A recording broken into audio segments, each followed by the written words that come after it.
Hello everyone, welcome again to this channel. In this video, I will show you the easy and clear steps on how to send videos Microsoft Outlook on computer.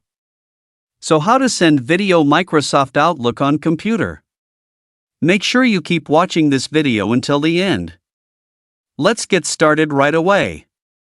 Firstly, immediately enter Microsoft Outlook on your computer. And this is the initial display on Microsoft Outlook. To make video sending via Microsoft Outlook, immediately point the cursor to the top left of the computer.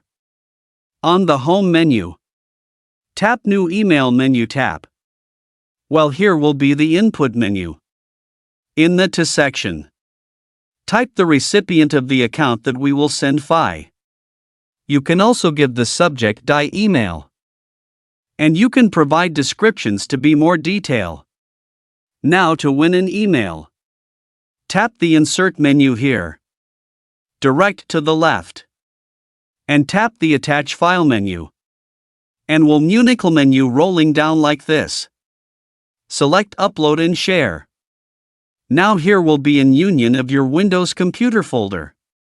Select the video to be sent. Tap Open. Here in the video upload process.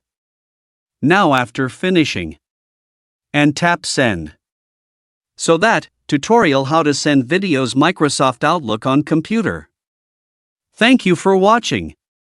I hope this video is useful. See you in the next video.